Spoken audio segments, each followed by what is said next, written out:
बिना कसैलाई मुस्किल छ पोखरामा म छु आज धेरै टाढा छाती चिरेर माया देऊ भन माया दिन्छु म। गीतको मार्केट हुनु र गीत निस्किनुमा फरक छ। सारा दुनिया डलरको पछि छ तिम्रोमा चाहिँ किन चल्दैन। पहिलो पटक आफ्नै साथीलाई अटोग्राफ दिएका प्रमोद खरेल।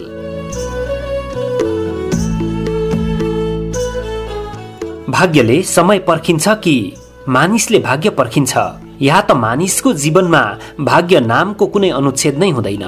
यो बारेमा कसैले पनि विश्वसनीय तर्क दिन सक्दैनन्। हामी तर्क भन्दा पनि आम मानिसको विश्वासलाई साँचो मानिरहेका छौं। आम मानिसको विश्वासमा सत्यता हुन्छ भन्ने कुरामा आम मानिसहरू विश्वास गर्छन्। भरपूर मेहनत गरेर सफलता हासिल गर्नेहरू पनि भाग्यलाई नै आफ्नो सफलताको श्रेय दिन्छन् भने काम नगर्ने अल्छीहरू पनि भाग्यलाई नै दोष दिन्छन्। यो अवस्थामा भाग्यको खास परिभाषा के हो कसैलाई पनि थाहा छैन। यस सामग्रीमा हामी यस्तै एकजना सफल गायकको नाली बेली वर्णन गर्दैछौं। उनी हुन् प्रमोद खरेल। प्रमोद खरेल आफ्नो ऊर्जाको स्रोत भगवान अर्थात् ईश्वर मान्छन्। धेरैले भन्छन् ईश्वरले नै भाग्य दिने गर्छन्। प्रमोद खरेलको जीवनको साङ्गो पाङ्गो अध्ययन गर्दा उनको यो सफलता पनि भाग्यकै उपज हो कि भन्ने लाग्छ।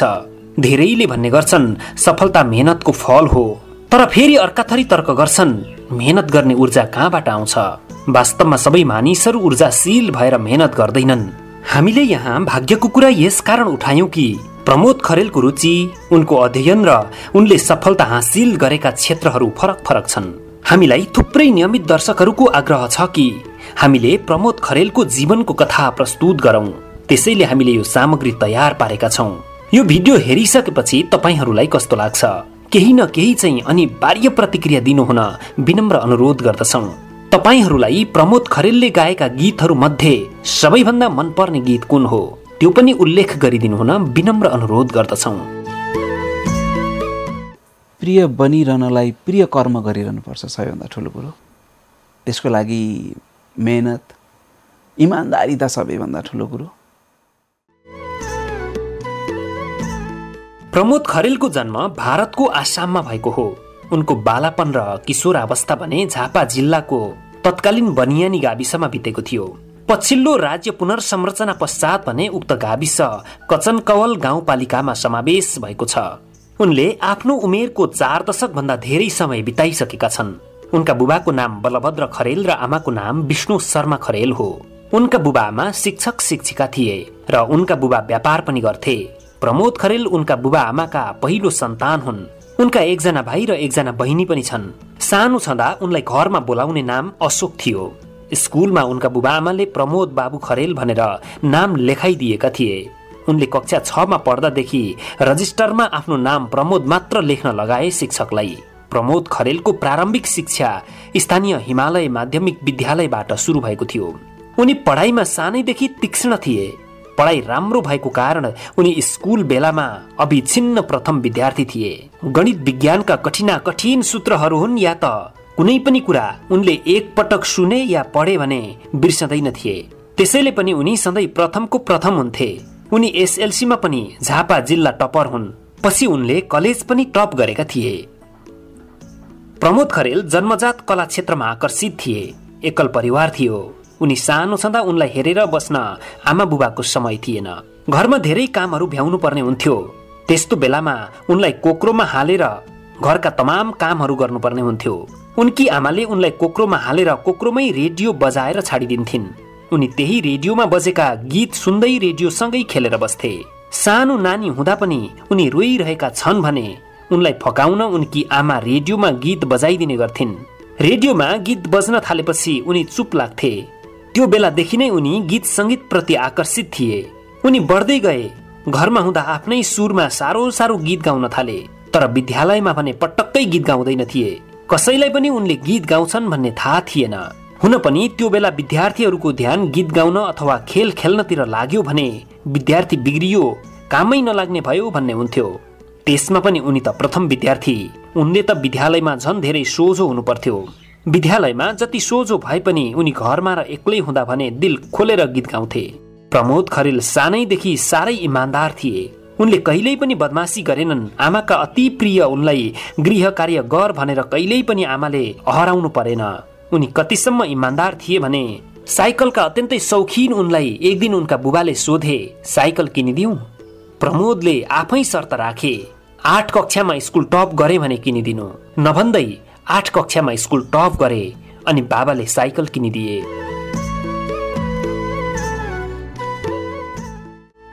सानो छँदा प्रमोद खरेल चलचित्र भनेपछि मरिहत्ते गर्थे। सकेसम्म उनी कुनै पनि चलचित्र हेर्न छुटाउँदैन थिए। साथीसँग गएर हेर्न पाए भने साथीसँग गएर हेर्थे, नत्र भने एक्लै भए पनि गएर चलचित्र हेर्थे।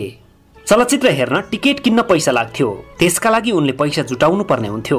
पैसाको मामिलामा पनि उनी सानैदेखि एकदम होसियार थिए। उनी दशैंमा टीका लगाएर पाएका सबै पैसाहरू एकदम सुरक्षित राख्थे। तिहारमा देउसी खेलेर जम्मा गरेका पैसा एकदम सुरक्षित राख्थे। मङ्सिरमा धान काटेर उठाइसकेका खेतमा गएर छोडिएका धानका बालाहरू सिला गरेर जम्मा गरेको धान बेच्थे र आएको पैसा सुरक्षित राख्थे। घरमा पनि खासै आर्थिक सङ्कट थिएन। सानै भएकाले कतै जानु पर्दा गाडीले भाडा लिँदैन थियो। कतै जानु पर्दा भाडाका लागि घरबाट दिएको पैसा मास्दैन थिए। कहिलेकाहीँ स्कुलमा खाजा खानका लागि दिएको पैसाले खाजा किनेर खाँदैन थिए। जताबाट जहाँबाट पनि उनीसम्म आइपुगेको पैसाले अरू केटाकेटीले जस्तो बिस्कुट मिठाई किनेर खाँदैन थिए। यसरी जम्मा गरेको पैसा उनी चलचित्र हेर्नका लागि प्रयोग गर्थे। उनी चलचित्र प्रति यति आकर्षित थिए कि उनलाई आफूले हेरेका हरेक चलचित्रको सबै कुरा जानकारी हुन्थ्यो। चलचित्रका लागि गीत कसले लेखेको हो, संगीत कसले गरेको हो, निर्माता को हो, निर्देशन कसले गरेको हो, हिरोको नाम के हो, हिरोइनको नाम के हो, ध्वनि सम्पादन कसले गरेको आदि सबै कुरा उनले कण्ठस्थ गर्थे। चलचित्र हेरेर आएपछि कुन कलाकारले कस्तो संवाद कसरी बोलेका छन् उनी सकेसम्म जस्ताको त्यस्तै नकल गर्थे।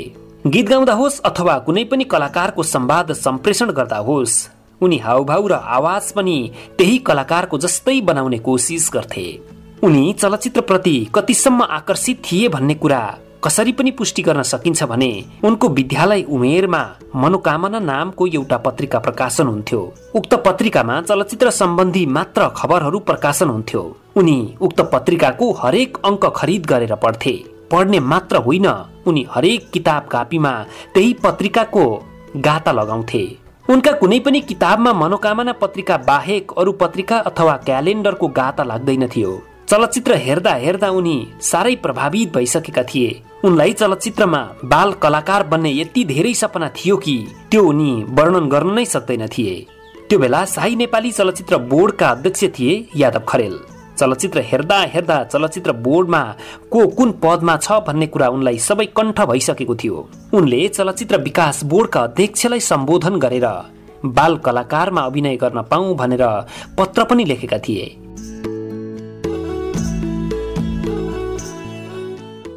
प्रमोद खरेलले चलचित्र बोर्डलाई पत्र पठाएको 1 महिना पूरा भइसकेको थियो। एक दिन उनी खेतमा फुटबल खेलिरहेका थिए। उनको नामको पत्र लिएर हुलाकी आयो र उनलाई पत्र थमाइदिएर गयो। चलचित्र बोर्डको ठेगानाको पत्र देखेर उनी यति खुसी भए कि त्यसको कुनै पनि सीमा नै छैन। तर पत्र खोलेर हेर्दा पो थाहा भयो त्यो पत्र त उनले नै पो लेखेका रहेछन्। ठेगाना गलत भएर फर्केर पो आएको रहेछ। त्यस दिनदेखि चलचित्रमा बाल कलाकार बन्ने उनको सपना सकियो। तर पनि उनी चलचित्रको मोहबाट पर भने जान सकेनन्। उनी आफ्नै तरिकाले चलचित्रको स्क्रिप्ट लेख्थे, संवादहरू तयार गर्थे र प्रमोद खरेलको प्रस्तुति भनेर कोठाका भित्ताहरूमा टाँस्थे। उनले 15 वर्षको उमेरमा एउटा नाटक लेखेका थिए। त्यस नाटकलाई उनले आफैले निर्देशन गरेका थिए र आफै कलाकार भएर मञ्चन पनि गरेका थिए। झापाका विभिन्न विद्यालयहरूका विभिन्न कार्यक्रममा मञ्चन भएको उक्त नाटक त्यो बेला चर्चित पनि भएको थियो। यसरी अभिनय गर्न मरिहत्ते गर्ने प्रमोद खरेललाई त्यति बेलासम्म गायक बन्ने कुनै पनि सपना नै थिएन। गीत त उनी हरपल गुनगुनाइ नै रहन्थे, तर पनि गायक नै बन्छु भन्ने सोचेका पनि थिएनन्। उनी भन्छन्, गीत गाउन जान्नु र गायक बन्नु आकाश पताल फरक कुरा हुन्। पढाइमा तगडा विद्यार्थीले विज्ञान विषय लिएर पढ्नुपर्छ भन्ने पुरानै चलन थियो। त्यो हाल पनि यथावत छ। एसएलसीमा जिल्ला टपर भएपछि प्रमोद खरेलको हकमा पनि त्यो लागू भयो।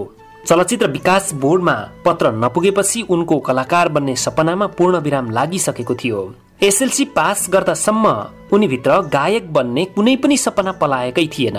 उनी डाक्टर बन्ने उद्देश्य बोकेर विज्ञान विषय पढ्न त्रिचन्द्र कलेज पुगे। उनी विज्ञान विषय त पढ्न थाले, तर उनमा भित्रभित्रै गायन प्रति लगाव दिन 2 गुणा रात 4 गुणा बढिरहेको थियो।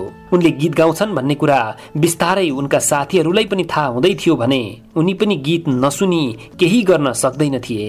पढिरहेको बेला पनि गीत बजिरहेको छ भने मात्रै उनको दिमागमा बस्थ्यो।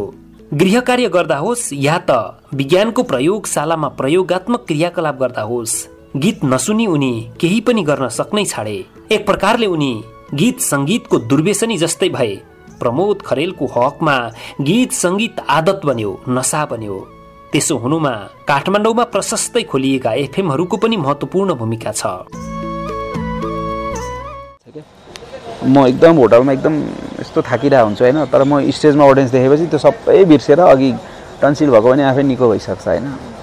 त्यो किसिमले भगवान्ले तँलाई स्टेजमा गएर गा भनेर सायद। अब उनका साथीहरू पनि उनलाई गीत गाउन लगाउन थाले। चमेना गृहमा पुग्यो भने मालपुवा र चिया मगायो, टेबल ठटाउँदै गीत गाउन लगायो। कक्षामा कुनै दिन कुनै शिक्षकको अनुपस्थिति भयो भने कुर्सी टेबल ठटायो, गीत गाउन लगायो गर्न थाले। प्रयोगात्मक कक्षामा गयो, विज्ञानको प्रयोगात्मक क्रियाकलाप भन्दा धेरै सांगीतिक क्रियाकलाप गर्न थाले। यसरी साथीहरूको हौसला र प्रेमले उनीभित्र गायन प्रतिको मोह झन बढ्दै गयो। रामकृष्ण ढकालको समय थियो, जता पनि रामकृष्ण ढकालकै गीतहरू बज्थे। चलचित्रका गीतहरूले भन्दा एल्बमका गीतहरूले ज्यादा बजारमा पकड जमाएका थिए। आइएससी पढ्दा ताका नै उनलाई राम्रोसँग थाहा भइसकेको थियो कि गाउँ गाउँसम्म गीती एल्बमका चक्काहरू हजारौं-हजारको संख्यामा बिक्री भइरहेका थिए। चर्चाको शिखरमा भएका रामकृष्ण ढकालको क्रेजले उनलाई प्रभावित पार्थ्यो। त्यो माहौल देखेपछि अचानक उनीभित्र गायक बन्ने मोह यसरी जागेर आयो कि उनलाई मैले डाक्टर बन्नु छ भन्ने कुराको ख्याल नै भएन। विक्रम सम्वत 2055 सालको कुरा हो। उनी आइएससी सकेर बीएससी को लागि भर्ना हुन बुबाले दिएको खर्च वर्च बोकेर फेरि काठमाडौँ पुगे। काठमाडौँ पुग्दा उनले क्याम्पसलाई पैसा तिर्नुपर्छ भन्ने नै ख्याल गरेनन्। डिप्लोमा पढ्न बुबाले दिएको पैसा लगेर थपक्कै डोरेमी संगीत विद्यालयमा बुझाएर औपचारिक रूपमा संगीतको शिक्षा आरम्भ गरे। उनका संगीतका गुरु हुन् प्रवीण बराइली र गुरुदेव कामत। उनी भर्ना नगरी नै क्याम्पस जान थाले। उनले घरमा भने म संगीत पनि सिक्दैछु भनेर भन्दै भनेनन्। संगीतको कक्षा पनि चल्दै थियो, क्याम्पसको पढाइ पनि चल्दै थियो। उनी 1-2 वटा होम ट्युसन पनि पढाउन थाले। बिस्तारै होम ट्युसन पढाएर पैसा जम्मा गर्न थाले। सबै कुरा राम्रै चलिरहेको थियो, तर उनीसँग क्याम्पसमा भर्ना हुन पुग्ने पैसा जम्मा भइसकेको थिएन। तर क्याम्पसको भर्ना लिने समय भने सकिन लाग्दै थियो। हुने कुरा भएरै छाड्छ, इच्छाका अगाडि समस्याहरू पनि हार्छन्। उनले जिते। क्याम्पसले भर्ना लिने समय समाप्त हुने अघिल्लो दिन उनी भर्ना पनि भए। प्रमोद खरेलको गायनप्रति उनका क्याम्पसका साथीहरू झन आकर्षित हुँदै थिए। चमेना गृहमा मालपुवा खाँदै गीत गाउने र कक्षामा टेबल कुर्सी टटाउँदै गीत गाउने सिलसिला झन बाक्लो बन्दै थियो। विक्रम सम्वत 2056 सालमा उनले पहिलो पटक आफ्नो आवाजको परीक्षणको लागि एउटा गीत रेकर्ड गराए। गीतको बोल थियो, निर्दोषी मायालाई रुँदै पर्खी बसे। यो गीत त्यति बेला श्रोताहरूले निकै मन पनि पराएका थिए। त्यसपछि उनी विभिन्न गीतहरूमा कोरस गाउन थाले। डोरेमीले निकाल्ने गीतहरू गाउने अवसर पाउन थाले। विभिन्न संकलित एल्बमहरूमा गाउने अवसर पाउन थाले। संगीत र विज्ञान विषयको दोहोरो अध्ययनका कारण उनलाई यता संगीत विद्यालयका साथीहरूले सोच्ने गर्थे, विज्ञान विषय पढ्दै गरेको मान्छे कलेज टपर, संगीत त टाइम पासका लागि मात्रै सिक्दैछ। उता क्याम्पसका साथीहरू भन्थे, यस्तो राम्रो गायन प्रतिभा भएको मान्छेले किन क्याम्पस पढेर समय बिताएको होला, निरन्तर संगीतमा काम गर्नु नि। त्यसरी नै उनले संगीत सिक्दै र पढाइलाई निरन्तरता दिँदै 5 वर्ष बिताए। त्यति बेलासम्ममा उनले केमिस्ट्रीमा मास्टर डिग्री पनि गरे।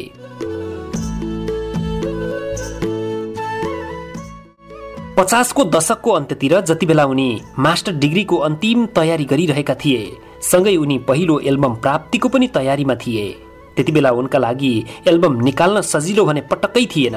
अरू कुराको त त्यस्तो साह्रो गाह्रो केही पनि थिएन, तर एल्बम निकाल्नका लागि लाग्ने 1-1.5 लाख रुपैयाँको व्यवस्थापन चान्चुने कुरा थिएन उनका लागि। त्यो बेला खर्चको व्यवस्थापन नै उनको सबैभन्दा ठुलो चुनौती थियो।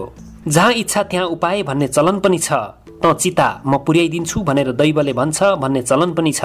भयो त्यस्तै उनको दृढ संकल्पका अघि आर्थिक अवस्था पनि बाधक बन्न सकेन। क्याम्पस पढ्दा ताका उनलाई हौसला दिने यति ऊर्जावान साथीहरू थिए कि उनी त्यो समय भावुक हुँदै सम्झिन्छन्। एक दिन शिक्षक नभएकाले कक्षा खाली थियो। उनलाई उनका साथीहरूले गीत गाउन लगाए। उनी कक्षाको अगाडि गएर गीत गाउन थाले। उनी गाउँदै गए, साथीहरूको हुटिङ आउँदै गयो। त्यही बीचमा गीत गाउँदा गाउँदै एकजना साथी उनीप्रति यति आकर्षित भए कि उनी डेस्क बेन्चको माथि माथि कुदेर आएर अँगालो हाले। त्यसपछि अटोग्राफ मागेका थिए। त्यो क्षण प्रमोद खरेलको जीवनकै अविस्मरणीय क्षण पनि हो। तर अहिले भने ती साथी कहाँ छन् प्रमोद खरेललाई थाहा छैन। तर प्रमोद खरेल भने उनलाई बहुत सम्झिन्छन्। साथीहरू प्रमोद खरेलका हौसला त थिए नै, तर त्यो भन्दा माथि उनीहरू प्रमोद खरेलका सब थोक थिए। साथीहरूकै जोडबलमा उनको पहिलो एल्बम प्राप्ति आएको थियो। उनले होम ट्युसन पढाएर जम्मा गरेको केही पैसा थियो। बुबाले झापाबाट पठाइदिएको केही पैसा थियो, तर त्यतिले मात्रै एल्बम निकाल्न पुग्दैन थियो। बाँकी पैसा साथीहरूले 500, 1000, 2000, 5000 गर्दै जम्मा गरेर सहयोग गरे। एल्बम आयो, तर एल्बमले खासै राम्रो परिचय दिन सकेन। उनलाई पनि एल्बम आइसकेपछि लाग्न थाल्यो, मैले आफूलाई राम्रोसँग नचिनी एल्बम बजारमा ल्याएछु। त्यसपछि उनले आफूलाई खोज्ने प्रयास गरे। 3 वर्षसम्म उनले आफूलाई खोज्दा आफूलाई उनले फरक ठाउँमा भेटाए। उनलाई लाग्यो आफ्नो स्केल त्यो होइन रहेछ। उनले त हाई स्केलमा पनि गीत गाउन सक्दा रहेछन्। त्यसपछि उनले आफ्नो दोस्रो एल्बम बजारमा ल्याए। दोस्रो एल्बमले उनलाई परिचय दिलायो। दोस्रो एल्बमकै कारण उनलाई संगीतकार महेश खड्काले चिने। ती गीतहरू सुनेर नै उनले प्रमोद खरेललाई पलपलमा चलचित्रका लागि त्यो अँगालो भरिको माया बोलको गीत गाउने अवसर दिए। उक्त गीत रेकर्ड हुँदा हुँदै स्टुडियोबाटै हिट भयो। उक्त गीत लोकप्रिय भएपछि उनले चलचित्रका थुप्रै गीतहरू गाउने अवसर पाए। हाई रेन्जका गीतहरू आए भने अथवा दुःखका गीतहरू आए भने उनलाई नै बोलाइन्थ्यो। उनलाई गीत गाउनका लागि कामको खासै खाँचो पनि हुन छाड्यो। तर अहिले जस्तो हरेक दर्शक श्रोताहरूले उनलाई अझै पनि राम्ररी चिनिसकेका थिएनन्। गीतहरू चलिरहेकै थिए। त्यसै बीचमा उनलाई पीएचडी गर्ने रहर जागेर आयो। उनले त्यसका लागि तयारी पनि थाले। पीएचडी को तयारीकै क्रममा तेस्रो एल्बम गर्ने मनमा रहर जागेर आयो। किन त्यो एल्बम चाहिँ गरेर पीएचडी गरौं भन्ने लाग्यो। उनी आफ्नो तेस्रो एल्बम प्रणयको तयारीमा लागे। प्रणय एल्बमको तयारीमै थिए। बिहेको अनुच्छेद पनि उनको जीवनमा खाली नै थियो। यही बीचमा बिहेको प्रसंग उठ्यो। उनी भने बिहे भन्दा पनि ज्यादा एल्बमलाई समय दिइरहेका थिए। अन्ततः दीपा सिटौलासँग उनको मागी विवाह तय भयो। विवाहको कुरा मिलेको हप्ता दिनमा विक्रमसम्म 2066 साल असार 17 गते प्रमोद खरेल र दीपा सिटौलाको लगनगाँठो कसियो। विवाहपछि उनी पूर्ण रूपले प्रणय एल्बमका लागि केन्द्रित भए। उक्त प्रणय एल्बमले भने उनलाई स्थापित मात्रै गराएन, साँच्चै नै लोकप्रिय बनायो। प्रणय एल्बम 2067 वैशाख 1 गते रिलिज भएको थियो। उक्त एल्बममा समावेश भएको मेरो दिल छ पोखरामा बोलको गीत त 15 दिनमै देशव्यापी रूपमा चर्चाको शिखरमा पुग्यो। उक्त गजलको शब्द शीतल गिरी र संगीत महेश खड्काको रहेको थियो। उक्त गजल हिट भइसकेपछि भने प्रमोद खरेलले फेरि कहिल्यै पनि पछाडि फर्केर हेर्नु परेको छैन। त्यसपछि त उनले गाएका एकपछि अर्को गीत हिट हुँदै गए। मलाई जसले पनि किन रुवाउँछ, उसले जति माया सायद मैले पनि दिन्थे होला, छुट्टिएर तिमीसँग बाँच्न सक्ने भए, आफ्नो भनौं कसलाई यहाँ, हंगामा भो, झुमा झुम्कावाली, चल बतास चल, लाइदेऊ न मायाले, यो कुरा गोप्य नै राखौंला आदि। यसरी उनका एकपछि अर्को गीत लोकप्रिय हुन थाले। उनको चौथो एल्बम पनि आयो प्रवेग। उनको एउटा भजनको एल्बम पनि आइसकेको छ। अब रामचन्द्र पौडेलजीकै भन्नु भयो भने अब यो शेरबहादुरजीलाई अब प्रधानमन्त्रीको चाहिँ शुभकामना दिनुपर्छ। उहाँले एकचोटि ट्राई गर्दै फुत्त हुनुहुन्छ, आफू 16 चोटि गरियो भएन। विक्रम सम्वत 2056 सालमा पहिलो गीत गाएर सुरु गरेको औपचारिक सांगीतिक यात्रा अब भने 2.5 दशकको आसपासमा पुगेको छ। यो यात्रामा उनले झण्डै 2500 गीतहरूमा आवाज दिएका छन्। कति गीत चर्चित भए, कति गुमनाम भए त्यसको हिसाब किताब नै छैन। यति धेरै गीतमा आवाज दिएका प्रमोद खरेल गीत पनि लेख्छन्, संगीत पनि आफै गर्छन् र भिडियोमा अभिनय पनि आफै गर्छन्। उनको अर्को खुबी भनेको क्यारिकेचर गर्नु पनि हो। उनी नेपालका थुप्रै नेता तथा सेलिब्रेटीहरूको क्यारिकेचर दुरुस्तै गर्न सक्छन्।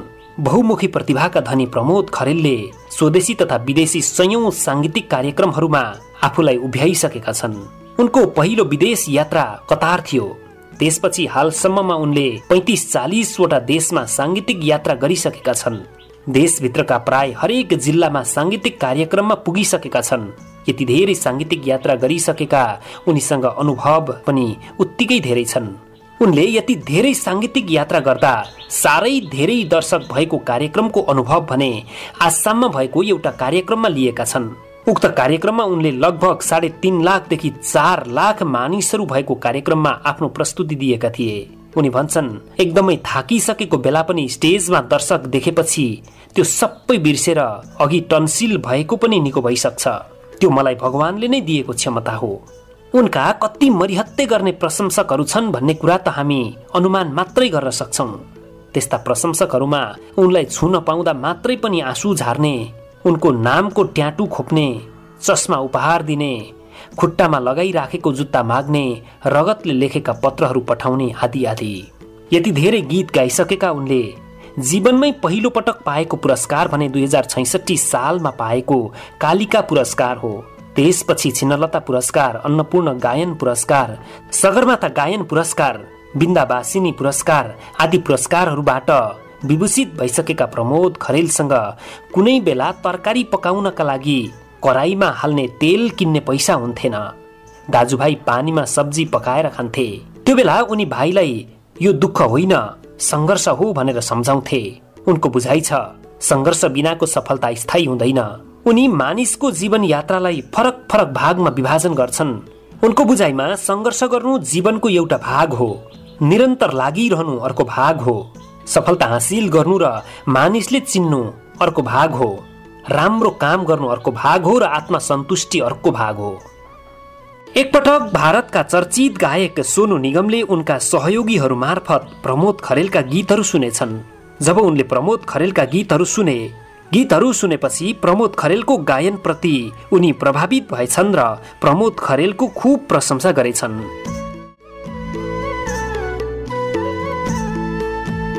अत्याधिक कार्यक्रमहरूमा हिँडिरहने प्रमोद खरेलसँग थुप्रै तिता मिठा अनुभवहरू छन्। तीमध्ये पनि एउटा दुर्घटना निकै भयंकर छ। बागलुङ गलकोटको कन्सर्ट सकेर पर्वतको कन्सर्टमा पुगे। त्यहाँको कार्यक्रम सकेर पोखरा फर्किँदै थिए। हेम्जा भन्ने ठाउँमा आइपुगेका थिए। राति भइसकेको थियो। गाडी 60-70 किलोमिटर प्रति घण्टाको रफ्तारमा गुडिरहेको थियो। अगाडिबाट आएको बसले आफ्नो बत्ती मधुरो गरेन। एन्टिलाइटको कारण उनी चढेको गाडीका ड्राइभरले अगाडि केही पनि नदेखेपछि गाडीलाई रोक्न खोजे। गाडीले नियन्त्रण गुमायो। त्यसपछि उनी चढेको गाडी फोल्डिङ हुँदै गएर बिजुलीको पोलमा ठोकियो र एउटा घरको आँगनमा उत्तानो पर्यो। गाडी एकै डल्लो परेको थियो। उनी त्यो क्षणको स्मरण गर्दै भन्छन्, त्यहाँका मानिसहरूले बन्चरोले गाडी फुटाएर हामीलाई निकाल्नु भएको थियो र त्यहाँ कसैले पनि हामी जीवित नै छौं भनेर सोच्नु भएको थिएन। त्यसपछिको यो मेरो दोस्रो जीवन हो।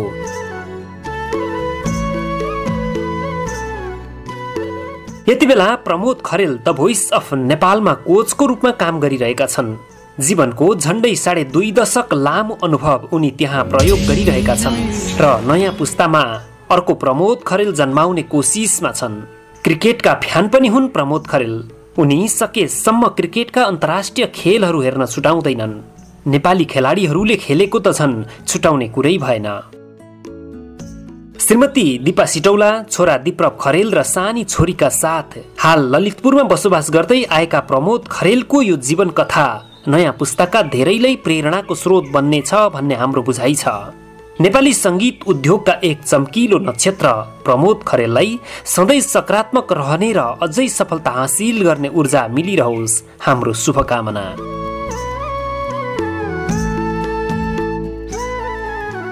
आदरणीय दर्शकवृन्द, हामीलाई प्रमोद खरेलको जीवन कथा प्रस्तुत गर्न हाम्रा थुप्रै नियमित दर्शकहरूको आग्रह थियो।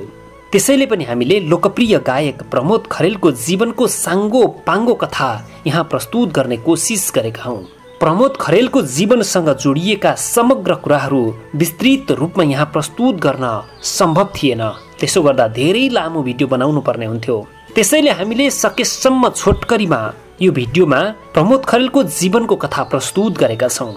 तपाईहरूलाई यो भिडियो हेरिसकेपछि कस्तो लाग्यो? तपाईहरूलाई प्रमोद खरेलले गाएका गीतहरू मध्ये सबैभन्दा मनपर्ने गीत कुन हो? तल कमेन्ट बक्समा अनिवार्य लेखिदिनु हुन विनम्र अनुरोध गर्दछौँ। यो भिडियोलाई अन्तिमसम्म हेरिदिनु भएकोमा तपाईहरूलाई धेरै धेरै धन्यवाद। हवस् त, नमस्कार।